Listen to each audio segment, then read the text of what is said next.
네, 안녕하십니까. 오늘은 두 번째 시간으로 자연주의와 영국 작가 토머스 하디에 대해서 말씀드리려고 합니다. 먼저 첫 번째 시간에는 이 자연주의란 무엇인가, 그 개념과 성격, 또 여러 가지 유형, 그런 것을 말씀드리겠습니다. 지난 시간에는 찰스 디킨스와 관련해서 리얼리즘, 사실주의에 대해서 말씀드렸는데, 그 사실주의의 연장선에서 이 자연주의를 이해하면 참 좋습니다. 우선 이 자연주의는 우리가 흔히 자연과 관련한 거다 이렇게 생각하기 쉽고, 자연을 묘사하거나 자연을 다루는 작품이 자연주의가 아닌가 이렇게 생각하기 쉽습니다만은, 물론 그것도 넓은 의미에서는 자연주의에 들어가지만은, 좀 더 좁은 의미에서 자연주의는 상당히 철학적이고, 이때 나오겠습니다만은 윤리적이고, 굉장히 어떤 휴머니즘적이고, 사회적이고, 정치적이고, 또 문학적이고, 이런 여러 유형을 가지고 있습니다.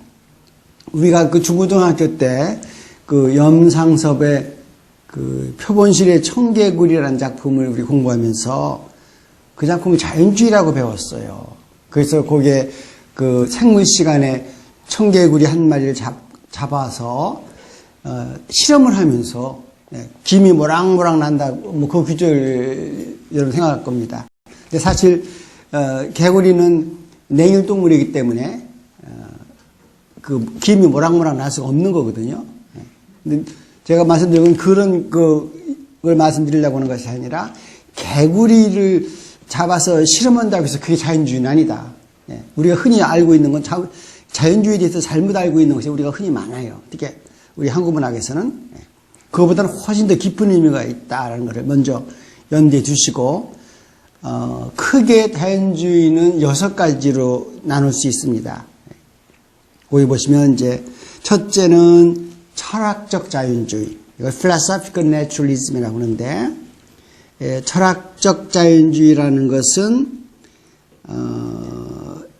모든 현상이나 가정, 흔히 이제 supernatural, 초자연적이라고 우리가 부르는, 일반적으로 초자연적이라고 부르는 모든 현상이나 가설, 그런 것들은 틀렸거나 아니면 자연 현상이나 자연의 가설과는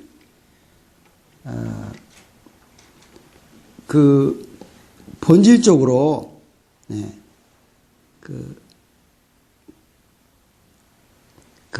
다르지 않다. 본질적으로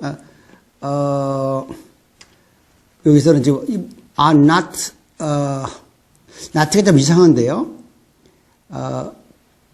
본질적으로 다르다는 겁니다. not를 빼십시오. not가 들어가지 아니해야 되는 데 들어갔습니다. 그러니까 우리가 초자연적, 미신 같은 초자연적이라고 흔히 부르는 모든 현상이라는 것은 거짓이거나 아니면은 자연 현상이나 가설과는 본질적으로 다르다. 그런 입장을 취하는 것이 이제 철학적인 자연주의입니다. 그러니까 이 세상에서는 모든 것을 실제 자연 현상에 의해서 그게 결정되는 것이지, 초자연적인, 우리가 만져볼 수도 없고 눈으로 볼 수도 없고 느낄 수도 없고 그러한 감각을 초월한 어떤 초자연적인 현상이라는 것은 존재하지 않는다. 그런 입장을 일단 철학적 자연주의라고 보겠습니다. 방법론적인 이 자연주의, 이 중에서도 철학적 자연주의 중에서도 방법론적인 자연주의와 형이상학적인 자연주의로 두 가지가 나눠볼 수 있겠는데, 이 방법론적 자연주의라는 것은 이 초자연적인 어떤 원인, 그런 거에 의존하지 않고서도 얼마든지 그 과학을 우리가 연구할 수 있다. 과학이라는 것은 어떤 초자연적인 원인과는 무관하다. 방법론에 있어서. 그리고 어떤 과학적 실험이나 경험을 통해서 우리가 진리를 파악하는 것이지 어떤 그 미신이나 그런 초자연적인 어떤 원인을 가지고 파악할 수는 없다. 이런 그 방법론에 있어서 그 자연주의를 한 가지 얘기할 수 있겠습니다.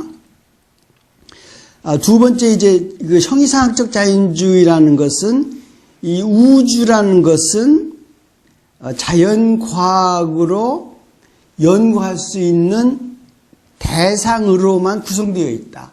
그러니까 자연과학으로 연구할 수 없는 대상은 이 우주가 될 수가 없다. 이 우주를 구성할 수가 없다라는 좀 더 철학적인 형이상학적인 겁니다. 그렇기 때문에 어떤 그 immaterial한 거, 그러니까 비물질적인 거나 어떤 intentional, 어떤 인간의 의도적인 어떤 그 reality, 실제 그런 것은 이 우주는 포함하지 않는다. 오로지 자연과학으로 연구하고 증명하고 실험할 수 있는 그런 대상으로만 이 우주는 구성되어 있다라고 이제 믿는 것이죠. 두 번째 이제 윤리적 자연주의에서는 그 윤리적 그 개념이나 용어는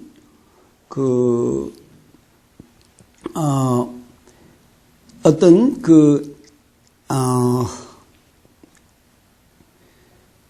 자연과학으로부터 그 어떤 나오는 어떤 용어, 그 descriptive terms라고 하는데요. 주로 자연과학으로부터 에서 사용하는 그런 용어, 용어로 define 될 수 있다. 그런 이제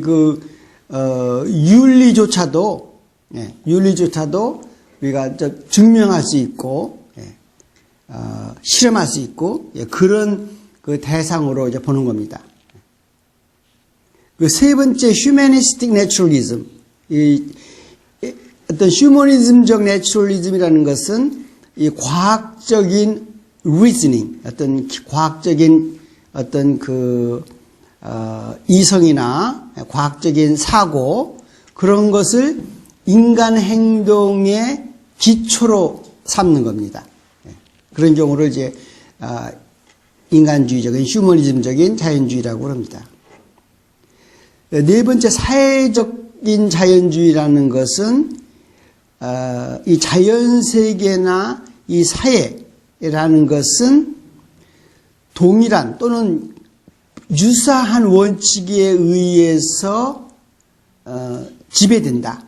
그러는 거죠. 자연세계나 인간세계나 궁극적으로는 동일하거나 아니면 유사한 원칙에 따라서 지배를 받는다라는 것이 이제 사회학적인 그런 자연주의고요. 정치적인 자연주의라는 것은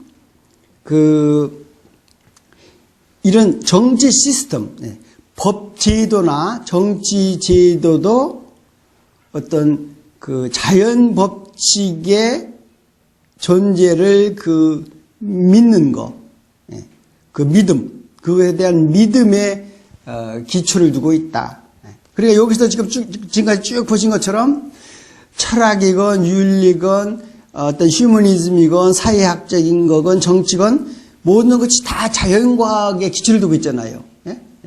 그러니까 그냥 추상적이고 관념적이고 어떤 그런 것으로 해석하지 않고 오로지 자연 법칙에 기반을 두어서 이 설명을 하는 것이 이 내추럴리즘의 기본적인 입장입니다. 근데 이 중에서도 이제 오늘 주로 말씀드릴 것은 literary naturalism이거든요.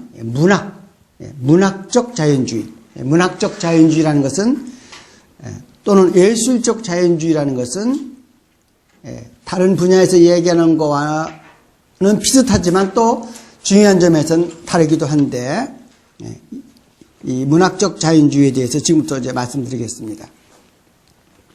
그 문학적 자연주의라는 것은 1880년대부터 1940년대, 그러니까 19세기 말엽부터 20세기 초엽까지 이 세계 문학을 풍미했던 문학 운동입니다. 문의 사조입니다. 문학뿐이 아니라 예술까지 포함해서 문의 사조입니다.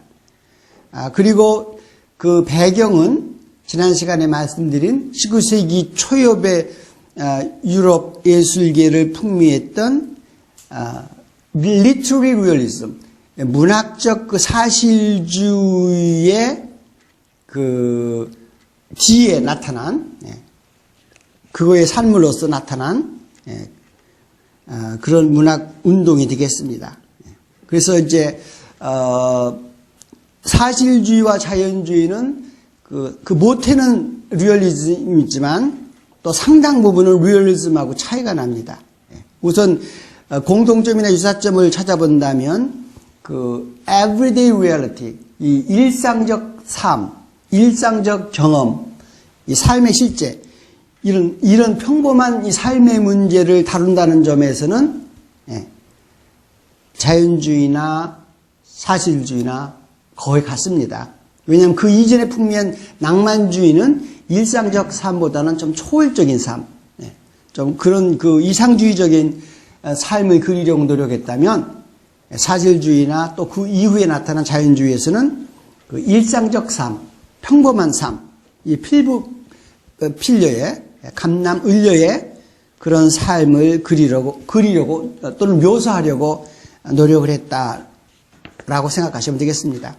그래서 이제 낭만주의나 그 후에 자연주의 이후에 나타난 초월주의나 서리얼리즘, 이 스루리얼리즘이나 그 이전에 풍미했던 낭만주의나 그런 운동과는 정반대되는 상당히 그 차이가 나는 그런 운동입니다. 왜냐하면 이 낭만주의나 초월주의에서는 서리얼리즘은 초월주의라고 보기는 또 초월주의는 다른 개념으로 쓰는 말이 있으니까 트랜스덴탈리즘이라는 말이 또 철학에서 초월주의로 번역해서 쓰니까 서리얼리즘은 그냥 초사실주의 아니면 그냥 불어식으로 스루리얼리즘 뭐 이 정도로 용어를 쓰는 게 좋겠습니다. 이 낭만주의나 이 스루리얼리즘에서는 좀 더 상징적이고 이상적이고 초자연적이고 관념적이고 그런 삶의 문제에 관심을 기울인다면 사실주의나 자연주의에서는 좀 더 평범한 일상적인 삶의 무게를 싣는다는 점이죠. 특히 자연주의는 그 찰스 다윈의 그 진화론에서 영향을 많이 받습니다. 그래서 좀 더 이 삶의 모습을 생물학적으로, 진화론적으로, 자연과학적으로 설명하려고 노력을 합니다. 그러니까 리얼리즘이 이 삶의 모습을 있는 그대로 거울에 비춰내듯이 고스란히 묘사하려고 노력을 했다면 이 자연주의는 그 삶의 그 표층적인 그 모습 뒤에 숨어 있는 아니면 그 밑에 깔려 있는 그런 모습을 과학적으로 좀 더 과학적으로 묘사하려고 노력을 많이 했습니다. 그래서 이제 이론적으로는 자연과학 분야에서는 찰스 다윈한테 영향을 받았지만 문학 쪽에서는 에밀 졸라, 프랑스의 그 작가인 에밀 졸라로부터 이제 영향을 많이 받습니다. 그래서 유럽 문학에서는 에밀 졸라가 처음으로 이 자연주의 문화 이론을 전개했고 또 그 이론에 입각해서 소설을 쓴 그런 대표적인 작가입니다. 그래서 졸라의 작품을 보면 아무리 누추한 삶이라 할지라도 아주 솔직하게 있는 그대로 묘사하려고 애를 쓰죠. 그래서 예를 들면 그 섹스의 문제 그런 거에 대해서도 아주 솔직하게 묘사하고 있고요. 또 그 삶의 어두운 면, 누추한 면을 관심을 기울이기 때문에 그러다 보니까 삶을 염세적으로, 비극적으로, 패시미즘적인 요소가 이 자연주의 작품, 특히 졸라의 작품에 강하게 나타납니다. 그래서 이제 그 내추럴리즘은 주로 어떤 그 영어로 하면 seamy side of life라고 하는데 seamy side of life, 삶의 어떤 그 그늘진 곳, 어두운 면, 또 slice of life라고 해서 삶의 단면, 그런 것을 들추어내려고 노력을 합니다. 그래서 이제 소재면으로 보면은 이 졸라를 비롯한 자연주의 작가들의 작품에는 어떤 poverty, 가난이라든지 어떤 racism, 인종차별이라든지 어떤 섹스라든지 폭력이라든지 또 편견, 질병, 뭐 부패나 타락, 어떤 그 매음 이런 등등의 여러 가지 그 인간의 그 어두운 면, 그런 면에 좀 더 그 거울을 비추어서 표현하려고 노력을 많이 합니다. 리얼리즘만 같아도 이런 애써 누추한 면을 그리기보다는 그냥 평범한 일상적인 삶의 모습을 그리려고 노력을 했지요. 그런데 특히 자연주의에 와서는 좀 어두운 면, 삶의 부정적인 면, 그런 쪽에도 또 그런 쪽에 더욱 관심을 기울였다는 겁니다. 그래서 이제 세계관으로 보면은 자연주의, 문학적 자연주의라는 것은 상당히 제가 염세주의적이라고, 패시미즘, 염세주의자라고 말씀드렸는데 그 이유는 디터미니즘 때문에 그래요. 결정론 때문에 그렇습니다. 그러니까 자연주의는 어떻게 보면 철학적인 입장이에요. 철학적인 세계관을 가지고 있는데 그 중에서도 결정론을 받아들입니다. 이 결정론이라는 것은 철학에서 그 자유의지론에 대립되는 그런 개념이 있죠. 그러니까 철학자들은 인간의 삶이라는 것을 두 가지로 봅니다. 한쪽에서는 이미 인간의 삶은 결정됐다. 어떤 운명에 의해서건 어떤 힐랍시대의 신탁에 의해서건 여러 가지 요인에 의해서 환경에 의해서건 인간의 삶은 이미 결정됐다. 아무리 발버둥 쳐도 그 주어진 운명을 내가 극복하거나 바꿀 수는 없다. 이렇게 보는 사람들이 이제 결정론을 주장하는 사람들이에요. 그러니까 상당히 인간의 삶을 비극적으로, 염세주의적으로 보는 거죠. 그 반면에 또 일부 철학자들은 아니다. 얼마든지 인간의 삶은 개척할 수 있다. 마치 도공이 진흙을 빚어서 아름다운 도자기를 만들어내듯이 얼마든지 그 삶을 개척하고 운명을 바꿀 수 있다고 믿는 그런 낙관주의적인 그런 태도는 이제 자유의지론이라고 부릅니다. free will. 그래서 이제 디터미니즘이냐 free will이냐 이 두 가지 입장이 팽팽히 마치 그 활수위처럼 팽팽히 맞서고 있어요. 그러니까 디터미니즘을 받아들이게 되면 염세주의자가 되는 것이고 free will을 받아들이면은 낙관론자가 되는 거겠죠.